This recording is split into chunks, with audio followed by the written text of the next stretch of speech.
In this video, I'm going to give a very brief overview of the first part of the radiation topic for GCSE. So I'm going to cover the basics in this video, a bit about the properties of radiation and what we actually mean by radiation.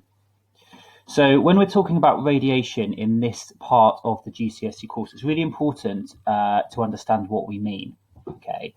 Because there's lots of different types of radiation.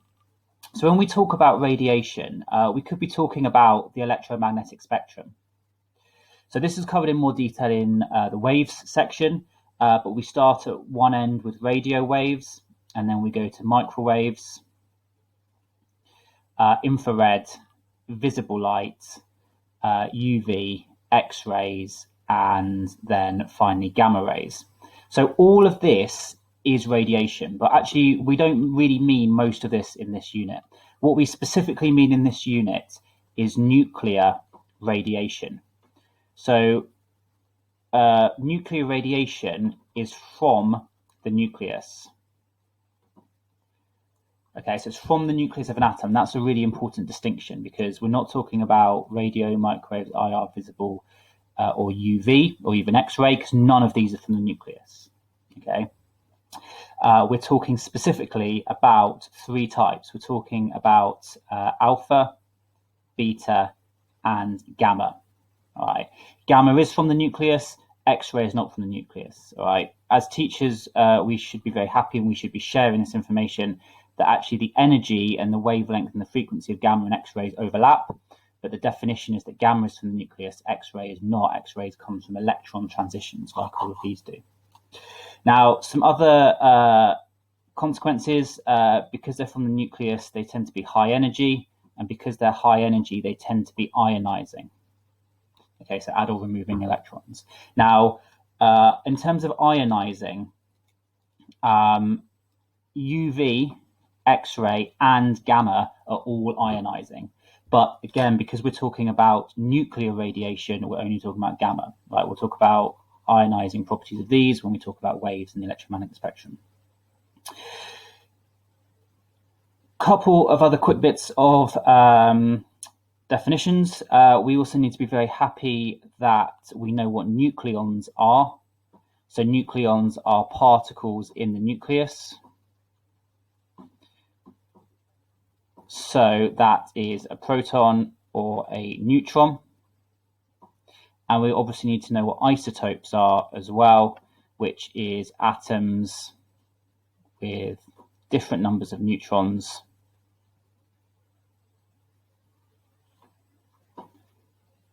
but same number of protons.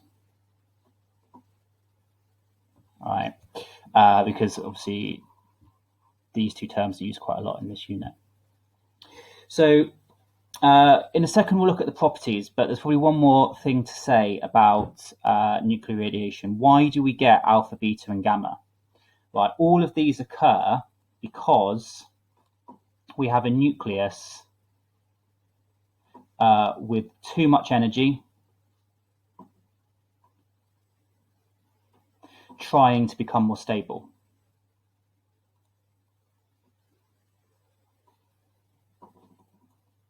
So thinking about energy changes in general in science explains so much, all right? It explains why, a ball will roll down a slope. It will roll down a slope because it has a lower energy at the bottom, okay? If it's on top of a slope, right, what will happen? Well, it could briefly be stable if it's on top, but, the slightest disturbance or the slightest perturbation will mean that it rapidly falls off its equilibrium, will roll to a low energy state.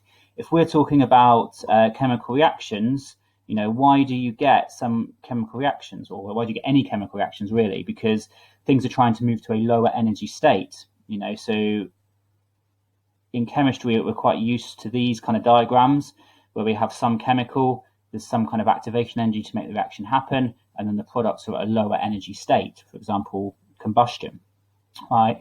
With nuclear radiation, the nucleus is trying to get to a lower energy state, and it does that by emitting energy, and it emits energy in the form of alpha, beta, and gamma radiation. Now, we should also be aware as teachers that actually there are other types of radiation. There are beta plus radiation, and this is used in PET scanners. So that's a really nice link with biology. I'll probably talk a bit more about this when I talk about the uses video. We also get neutrons that are sometimes emitted from the nucleus as well, and this will come up when we talk about fission. But for standard combined science, we're talking about alpha, beta, and gamma. So what are the properties of these? Well, probably one of the first things we need to know is what are they made of. So an alpha particle is a helium nucleus, and in nuclear notation 4,2He2 plus, it's obviously 2 plus because we're talking about a nucleus, no electrons. A beta is a high speed electron, right? High speed is kind of quite crucial because it does distinguish it from kind of just regular electrons. And again, in nuclear notation, this, and then gamma, this is an electromagnetic wave from the nucleus. And we could put it in nuclear notation if we want, but we don't really, usually bother with this. Now, in terms of sort of helping students remember these, there's quite a useful way to do it, and we can kind of link it to its ionizing power. So alpha particles are highly ionizing. Beta is kind of medium, and then gamma has a low ionizing power. Now we can use this to think about a model. So I'm just going to write model here. So this is what I always do with classes. I will think of an alpha particle as a balloon, trying to get a balloon to the back of the classroom. You can hit it as hard as you want. It's really big, hits a load of air particles, it slows down really quickly. And, if you get past the front row of students, you're doing pretty well. A beta particle is like a ping pong ball. Okay, so a lot smaller, you can throw it a lot faster. If you throw it to the back of the classroom, you get through a few rows of students. You might then hit a student, or you might find it swerves to one side because the air resistance is going to slow it down. So it will go a lot further. And then a gamma radiation is like a laser beam, right, from a laser pointer. You can shine this and it will go right to the back of the classroom. It's quite hard for it to be stopped because you're unlikely to hit a student because there's loads of gaps you can go by. So this is a nice model to kind of visualize the relative kind of sizes and then the properties in terms of ionizing. It will also help us with the range in air. So the range in air for alpha particle is a few centimeters. All right, and again, looking back to this idea, this model, a beta particle, a high-speed electron, is a few meters in air. And again, if you link it back to this idea, it explains it. And then a gamma ray is effectively infinite in air or vacuum. What else do we need to know? We need to know what it's stopped by. So other than air, so alpha is stopped by thin paper or skin. Okay, again, link back to this idea, link back to the ionizing power, because that's ultimately why things are stopped. Once they start ripping off electrons, they lose their energy and they become regular atoms or part of atoms, and then they will stop. Beta is stopped by millimeters of aluminium. And gamma is not really stopped by anything, but thick concrete or thick lead, reduces it to a very, very low level. But there will always be some very, very high energy gamma rays that basically get through everything. We should also briefly look at how we can represent these with equations. So let's look at a kind of general form of an equation. Let's start with alpha. So if we start with x and then we have AZ. That's going to emit 4,2 alpha. Now, you're perfectly entitled to write 4,2 helium here, not a problem with that. So when you explain this to students, it's like a mathematical equation. The top numbers need to add up. Okay, so here is obviously going to be A minus 4, and then the bottom numbers here obviously need to add up as well. It's an equation that needs to balance, so Z minus 2, like this. This is obviously a different atom, so we usually represent it with a little dash like this. So let's look at an example. I'm probably going to get the numbers wrong here, so please don't judge me too much if I can't do this from memory. So this is going to emit a 4,2 alpha particle, and we're going to go 2, 3, 1, and 90, which I think is radon, but again, there's a good chance I'm wrong with this one, but the numbers balance, and we'd obviously tell our students to look this up on the periodic table. A beta particle, Y goes to Y dash plus beta. You're perfectly entitled to writing 0 minus 1 electron here, and that's absolutely fine. So again, AZ, we need to make the numbers add up. Right, so this may catch out students initially. Now the top one is 0, so obviously this just remains A. The bottom one, minus 1 here, so it needs to be Z plus 1 here. So let's look at a specific example, 14,7 nitrogen. Actually, no, let's make that 16,7 nitrogen. We'll go 0 minus 1 a beta particle or an electron, and it will go 8, 16 oxygen, like this. So as teachers, we can go a little bit further, especially with our high ability classes. We can really get them to think about what is happening in the nucleus to get this change. And we see that a proton turns into a neutron.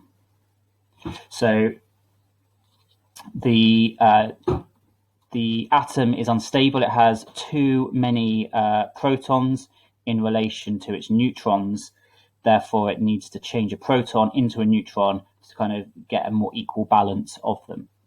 So actually, probably this number is far too high. I probably should have drawn written a much lower number, like 12 or something. That would probably be more realistic, because then we're kind of redressing that balance.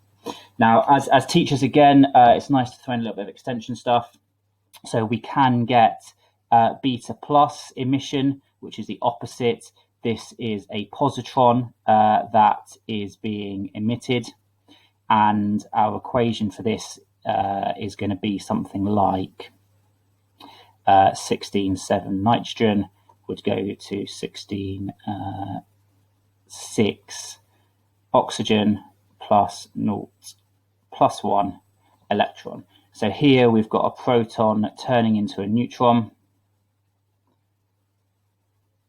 Okay, and again, the atom has too many protons in relation to neutrons, so it is trying to redress that balance by taking one of the protons and turning it into a neutron. We could go even further if we wanted to really stretch our students. There is actually another particle that's emitted here. This is called an anti-neutrino. This isn't on the GCSE syllabus, but is on at A level. And for this equation here, it would be a regular neutrino. And these were discovered because they basically realized there was some energy missing from this equation. When they worked out the energy of the left-hand side, the energy of these two things, they realized there wasn't enough energy, they weren't equal, so there must be another particle. And then eventually they managed to detect this particle. They're really hard to detect. There's millions and millions of them passing through your fingernail every second, like literally millions from the sun. But they don't really interact with matter, which is why they're so hard to detect. You might get 1 or 2 detected every day in huge detectors the size of like swimming pools, basically. but it is there. And then finally, gamma radiation. So gamma radiation is basically just the nucleus emits energy because it has too much. So the equation basically is this. Some nucleus has too much energy, which is usually denoted by a star, and then it emits that energy in the form of a gamma ray. It's worth mentioning this, but it doesn't really come up. I don't think I've ever seen it on an exam question, but that's kind of usually the convention. And then the final thing I'll say is you could, again, with high ability classes, you could sort of talk a little bit about the changes for beta even more, and you could say, actually, why does this happen? Why does a proton turn into a neutron? And you could, briefly mention the idea of quarks. Quarks make up protons and neutrons, and a quark will change its flavor into a different flavor of quark. That just means different type of quark inside the nucleus, and that sort of explains this. But of course, then the question is, what are quarks? Why do quarks do this? And that doesn't particularly, answer the question. It just raises more questions. But it's nice to know that as teachers, just so we can give a little bit more to our really interested and engaged students.